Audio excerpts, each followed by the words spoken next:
नमस्कार. हा व्हिडिओ फक्त महाराष्ट्रामधील महिला अभियोग्यता धारकांसाठीच आहे, महिला उमेदवारांसाठी आहे. खूप महत्त्वाची माहिती या व्हिडिओच्या माध्यमातून फक्त आणि फक्त महिला उमेदवारांच्या संदर्भामध्ये देण्यात आलेली आहे. कारण की महिला असतील, महिलांचं आरक्षण असेल, विविध डॉक्युमेंट्स असतील, मॅरेज सर्टिफिकेट असेल नसेल, ॲफिडेविट असेल नसेल, तुमच्याकडे राजपत्र असेल नसेल, त्यानंतर तुम्हाला आरक्षणाचा जर फायदा घ्यायचा असेल तर तुमचा डोमेसाईल असेल, नॉन क्रिमिलियर असेल, नावात बदल असेल, तुमच्या मनामध्ये 10वीचं सर्टिफिकेट, TC वगैरे, ह्या सगळ्या संदर्भामध्ये महिला उमेदवारांच्या मनामध्ये असंख्य प्रश्न आहेत. आणि बहिणींनो, तुम्हाला एक सांगतो, हा व्हिडिओ पाहिल्याच्या नंतर तुमच्या मनामध्ये एकही डाऊट तुमच्या डॉक्युमेंटच्या संदर्भामध्ये राहणारच नाही, एवढं मी तुम्हाला खात्रीशीर पद्धतीने सांगतो. कारण की ही जी माहिती आहे ती 100% खरी माहिती आहे आणि ही माहिती शासनाच्या GR नुसार आहे. मी माझ्या मनाने फेकणार नाही, फेकाफेकी आपल्याला जमतच नाही, बरोबर आहे की नाही. जी वस्तुस्थिती आहे मी ते तुम्हाला सांगू शकतो. खूप महत्त्वाची माहिती या व्हिडिओच्या माध्यमातून तुम्हाला देणार आहे, म्हणून इतक्या बारकाईने ह्या सगळ्या गोष्टी मी याच्यामध्ये सांगण्याचा प्रयत्न करणार आहे की काहीही अडचण तुम्हाला यामध्ये येणार नाही. कोणती कागदपत्र पाहिजेत, नावात बदल असलं तर काय करायला पाहिजे, नॉन क्रिमिलियर नसेल तर तुमच्या मनामध्ये काही प्रश्न असतील, तुम्हाला डॉक्युमेंट व्हेरिफिकेशनच्या वेळेला नेमकी कुठे अडचण त्या ठिकाणी येऊ शकते, तुमच्याकडे जर सध्या TC नसेल, हरवली असेल, झेरॉक्सच असेल तर नेमकं तुम्ही काय करू शकता. त्याचबरोबर हे जे तुमचं लग्नाचं सर्टिफिकेट आहे की नाही, लग्न कमीन कधी कधी असं वाटतं डॉक्युमेंट्स काढायला लागलं की विघ्न जास्त होऊन चाललेलं आहे, गॅझेट असलं नसलं तर या सगळ्या संदर्भामध्ये आपण सविस्तर माहिती बघू. तुमच्या मनामधली एक एक शंका मी डेफिनेटली या ठिकाणी बाहेर काढणार आहे. बघा बहिणींनो, तुम्हाला माहिती आहे की टेटची जी परीक्षा झाली तर त्यामध्ये साधारणतः 2,28,808 उमेदवारांनी ही परीक्षा दिलेली होती आणि त्यापैकी साधारणतः 1,70,000 विद्यार्थ्यांनी त्या ठिकाणी रजिस्ट्रेशन केलेलं आहे पवित्र पोर्टलवरती. आणि ज्या वेळेस तुमची मेरिट लिस्ट लागणार आहे तर त्यावेळेला तुम्ही नेमकं बघा, सगळ्यात महत्त्वाचा फॅक्टर मेरिट लिस्ट लागताना कुठला असतो बघा, तो म्हणजे कशाचा आहे, आरक्षणाचा.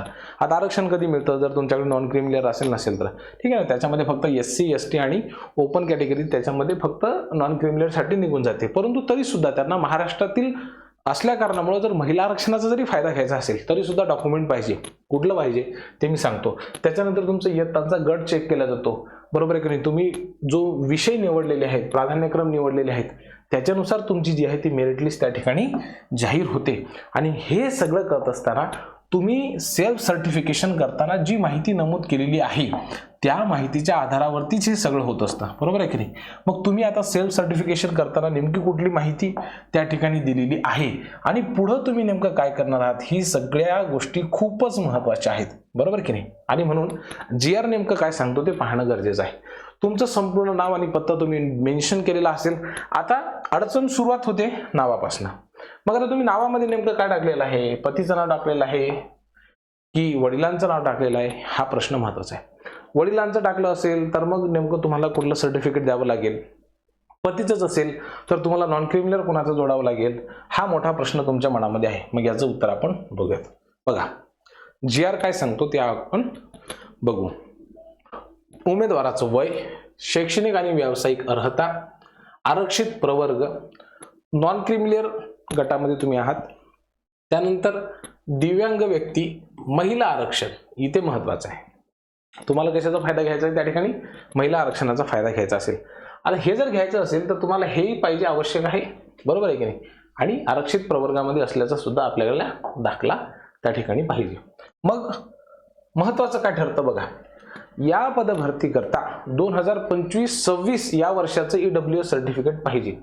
ज्या महिला EWS कॅटेगरीमध्ये आहेत त्यांच्याकरता. जर तुम्ही बहिणींनो EWS कॅटेगरीमध्ये असाल तर तुम्हाला 2025-26चं EWS कॅटेगरीमधलंच त्या ठिकाणी काय पाहिजे, म्हणजे सर्टिफिकेट पाहिजे.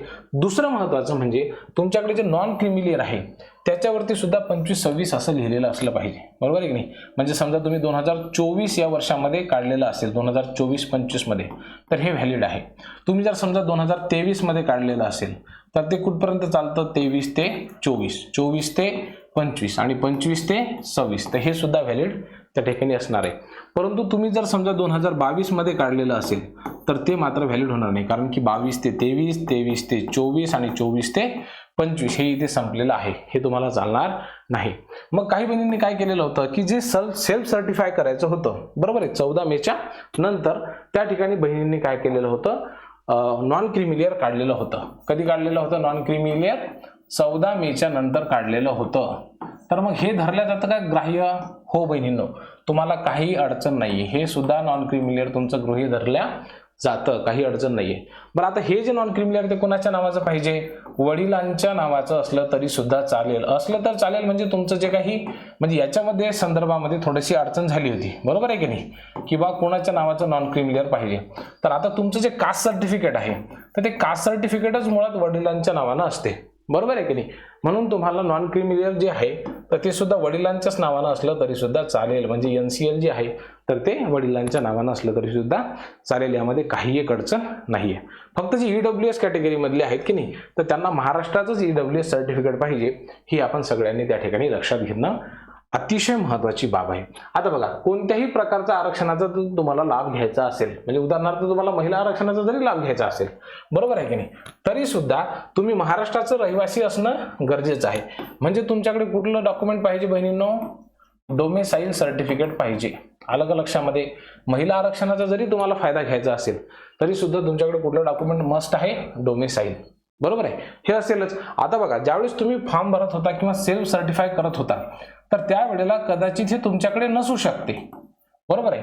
मग त्यांनी काय म्हटलं होतं? आधार कार्ड लावा, पॅन कार्ड लावा, इलेक्ट्रिसिटीचं बिल लावा, ड्रायव्हिंग लायसन लावा, कुठलाही एक पुरावा द्या, बरोबर आहे. मग त्याच्यानंतर जर तुम्ही डोमेसाईल काढलेलं असेल तर ते सुद्धा या ठिकाणी व्हॅलिड असणार आहे, लक्षात घ्या.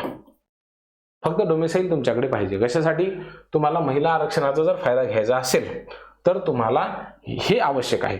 आणि जर ज्या महिला समजा महाराष्ट्र आणि कर्नाटकाच्या बाउंड्रीवरचे हे जे 865 गाव आहेत यामध्ये जर असाल तर मग तुमचा जो फॉर्म आहे तो ओपन कॅटेगरीसाठीच गृहीत धरल्या जाणार आहे. ही सगळ्या बहिणींनी त्या ठिकाणी अतिशय महत्त्वाची गोष्ट आहे ती लक्षात घ्यायची आहे. बघा, आता अर्जामध्ये जर तुम्ही असं लिहिलेलं आहे की सर्वसाधारण रहिवासी असल्याचा दाखला जर तुमच्याकडे असेल तरच तुम्हाला आरक्षित प्रवर्गाचा लाभ त्या ठिकाणी घेता येतो. म्हणून मी तुम्हाला म्हटलं की डोमेसाईल खूप महत्त्वाची आहे. आणि जर समजा काही लोकांनी चुकीची डॉक्युमेंट जर अपलोड केली असतील, म्हणजे वैध डॉक्युमेंट नसतील किंवा पुरावे तुम्ही अपलोड करू शकले नसले, तर मग तुमचा जो फॉर्म आहे तो अराखीव गटामधनं काय होऊ शकतो? कन्सिडर केला जातो. म्हणजे कुठल्या कॅटेगरीमध्ये बहिणींनो? लक्षात घ्या, ओपन कॅटेगरीमध्ये जो आहे तो तुमचा फॉर्म हा गृहीत धरला जाईल. हे ना, ही महत्त्वाची माहिती आहे, खूप महत्त्वाची माहिती आहे. आता महिलांच्या संदर्भामध्ये पुढचा नियम काय सांगतो ते बघा. महिलांनी त्यांच्या संबंधित प्रवर्गाच्या आरक्षणाकरिता आवश्यक असलेली त्या प्रवर्गातील महिलांसाठी आरक्षणाकरिता नॉन क्रिमिलियर प्रमाणपत्र आवश्यक आहे. म्हणजे काय? समजा आता तुम्ही ओबीसी कॅटेगरी मधून फॉर्म भरलेला होता, बरोबर आहे. मग तुमच्याकडे ओबीसी कॅटेगरी मधीलच काय पाहिजे? NCL पाहिजे. अलग लक्षामध्ये. समजा एखाद्या बहिणीचं लग्न ओबीसी कॅटेगरी मधून समजा एखाद्या दुसऱ्या प्रवर्गामध्ये झालेलं असेल. आता मी ही ऑर बाय सिच्युएशन आहे, समजा असं कन्सिडर करूयात आपण की A कॅटेगरी मधून तुम्ही B कॅटेगरीमध्ये लग्न केलेलं असेल, बरोबर आहे. तर तुमच्याकडे NCL B कॅटेगरीचं नसलं तरी सुद्धा चालेल. म्हणजे तुम्ही सध्या ज्या ठिकाणी विवाहित म्हणून आहात त्या ठिकाणचं नवऱ्याकडचं नसलं तरी सुद्धा चालेल. ते कुठचं पाहिजे तुम्हाला? ज्या कॅटेगरीमधून तुम्ही फॉर्म भरला. आता तुम्ही कोणत्या कॅटेगरीमधून फॉर्म भराल? ज्यामधून तुमचं कास्ट सर्टिफिकेट आहे. मग आता कास्ट सर्टिफिकेट कोणाच्या नावाचं राहणार आहे? 100% वडिलांच्या नावाचं राहणार आहे. आणि जर वडिलांच्या नावाचं जर तुमच्याकडे असेल कास्ट सर्टिफिकेट तर तुम्हाला त्या ठिकाणी NCL सुद्धा कोणाच्या नावाचं लागेल? वडिलांच्याच नावाचं लागेल. अलग लक्षामध्ये. खूप सोपं आहे, याच्यामध्ये काही एक अडचण नाहीये. जर अडचण असेल तर तुम्ही कमेंट बॉक्समध्ये त्या ठिकाणी लिहू शकता. आता बघा, नॉन क्रिमिनल कोणाला आवश्यकच नाहीये, म्हणजे त्यांना गरजच नाहीये. तर अनुसूचित जाती म्हणजे SC ST कॅटेगरीमध्ये जे आहेत तर त्यांना या ठिकाणी नॉन क्रिमिनलची आवश्यकता नाहीये. त्यासोबतच ओपन कॅटेगरीमध्ये जर असेल तर तुम्हाला सुद्धा त्या ठिकाणी बहिणींनो लक्षात घ्या, याची आवश्यकता नाहीये कास्ट सर्टिफिकेटची. म्हणजे SC ST आणि ओपन, अलग लक्षामध्ये, या कॅटेगरीमधील जे उमेदवार आहेत किंवा महिला भगिनी आहेत त्यांना NCL ची आवश्यकता त्या ठिकाणी नाही आहे, है ना. खूप महत्वाचा या ठिकाणी हा पॉइंट आहे. पुढे बघूयात आपण.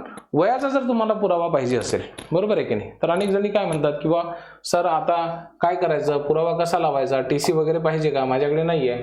तर लक्षात घ्या, तुमचं जे 10वीचं बोर्ड सर्टिफिकेट आहे, बरोबर आहे, तर त्या बोर्ड सर्टिफिकेटवर तुमची जन्मतारीख लिहिलेली असते. जन्मतारीख कशावरती लिहिलेली असते? तुमच्या 10वीच्या बोर्ड सर्टिफिकेटवरती जन्मतारीख कशावरती लिहिलेली असते? मॅट्रिकचे जे बोर्ड सर्टिफिकेट आहे त्याच्यावरती लिहिलेलं असते, म्हणून ते सुद्धा चालते. नंतर काय, जर समजा एखाद्या सक्षम अधिकाऱ्याने जर तुम्हाला लिहून दिलं, उदाहरणार्थ तहसीलदार असेल किंवा लिहून दिलंय यांचं वय एवढं एवढं आहे, ते सुद्धा चालते. पुढं काय चालते, जन्मदिनांक नमूद असलेला तुमचा शाळा सोडल्याचा दाखला, म्हणजे काय पाहिजे, TC. आलं लक्षामध्ये. पुढं काय आहे, नगरपालिका, महानगरपालिका किंवा ग्रामपंचायतीचा जन्माचा दाखला चालते, म्हणजे बर्थ सर्टिफिकेट. परंतु या चारपैकी कोणताही एकच पुरावा तुम्हाला आवश्यक आहे, चारीचे चारी आवश्यक नाही आहेत. आलं लक्षामध्ये. म्हणून एकतर मॅट्रिकचं सर्टिफिकेट काढा, किंवा मग तुमच्याकडे वयाचं प्रमाणपत्र असेल तरी सुद्धा चालेल, किंवा मग तुमच्याकडे TC असली तरी सुद्धा चालेल, किंवा मग शेवटचं म्हणजे काय तर बर्थ सर्टिफिकेट आहे ना. मला असं वाटतं की या तिघांची तुम्हाला आवश्यकताच नाही आहे खालच्या, कारण की तुमचे जे बोर्ड सर्टिफिकेट आहे तर त्या बोर्ड सर्टिफिकेट वरतीच तुमची जन्मतारीख जी आहे तर ती लिहिलेली आहे. अलग लक्षामध्ये. म्हणून तुम्हाला वेगळी जन्मतारीखीसाठी कुठल्याही पद्धतीचा पुरावा लावण्याची आवश्यकता पडायला नको, असं मला तरी वैयक्तिकरित्या त्या ठिकाणी वाटतं. ठीक आहे, आपण पुढे जाऊयात. पुढे आता महिला आरक्षणाबाबत तुम्हाला जर पात्र व्हायचं असेल तर सगळ्यात महत्त्वाचं काय बहिणींनो, लक्षात घ्या की तुमच्याकडे डोमेसाईल असणं आवश्यक आहे. हे मी तुम्हाला आधी सुद्धा सांगितलेलं आहे की तुम्हाला ते डोमेसाईल पाहिजेच, बरोबर आहे. आणि आता सगळ्यात शेवटचा महत्त्वाचा प्रश्न की भाऊ हमारी तो शादी हो गई है की नाही. लग्न झालं, आता ताईचं लग्न झालं है का नाही, सासरलाही बहीण निघाली, भावाची लाडी नेसली माहेरची साडी, लग्न तो हो गया शादी हो गई, है का नाही. लग्न झालं, मग काय झालं, नावात बदल झाला. नावात बदल झाल्याच्या नंतर मग अडचण झाली, कागदपत्र बदलले है की नाही. आता मिस्टरांच्या नावाचे ते कागदपत्र आलेले असतील, मग आता कसं करायचं बघा. त्या ठिकाणी इथं लिहिलेलं आहे, विवाहित महिलांना विवाह निबंधक किंवा सक्षम प्राधिकारी यांनी दिलेले जे विवाह प्रमाणपत्र असेल किंवा नावामध्ये बदल झाल्या संदर्भामध्ये अधिसूचित केलेलं जे राजपत्र असेल ते चालेल. म्हणजे तुम्हाला काय पाहिजे बघा, मॅरेज सर्टिफिकेट पाहिजे. आलं का लक्षामध्ये, मॅरेज सर्टिफिकेट आलं लक्षामध्ये. हे एकच बंधनकारक आहे. नाही तुमच्याकडे मॅरेज सर्टिफिकेट काढून घ्या. मॅरेज सर्टिफिकेट नसेल तर काय करायचं, तुम्हाला ते काढून घ्यायचं आहे. आणि मी तुम्हाला सांगतो, मॅरेज सर्टिफिकेट काढून घेणं हे स्वस्त आहे. कशापेक्षा, गॅजेटपेक्षा. गॅजेटला तुम्हाला खूप पैसे लागू शकतात. मग गॅजेट काढायच्या पूर्वी तुम्ही काय करू शकता, त्या ठिकाणी ॲफिडेविट करू शकता, आहे की नाही. ॲफिडेविट सुद्धा केलं तरी सुद्धा चालेल. परंतु मला असं वाटतं की ॲफिडेविटच्या भानगडीमध्ये पडल्यापेक्षा गॅजेट केल्यापेक्षा, माझं वैयक्तिक मत आहे बरं, असं तुम्हाला काय काढायला पुरते, मॅरेज सर्टिफिकेट काढायला परवडते. खूप सोपं असतं ते. आलं लक्षामध्ये, सोपं है ना. अशा पद्धतीने महिलाच्या संदर्भामध्ये अनेक प्रश्न त्या ठिकाणी साहजिकच बहिणींच्या मनामध्ये होते. ह्या सगळ्या प्रश्नांची उत्तर आपण हळूहळू का होईना परंतु या एकाच व्हिडिओमध्ये घेण्याचा प्रयत्न केलेला आहे. जरी आताही तुमच्या मनामध्ये जर समजा काही प्रश्न बाकी असतील तर ते तुम्ही कमेंट बॉक्समध्ये बहिणींनो लिहा, कारण की ते प्रश्न खूप महत्त्वाचे. डॉक्युमेंट व्हेरिफिकेशनच्या वेळेला तुम्हाला अडचण जायला नको म्हणून हा आपला प्रयत्न आहे. काळजी घ्या बहिणींनो. खूप खूप धन्यवाद.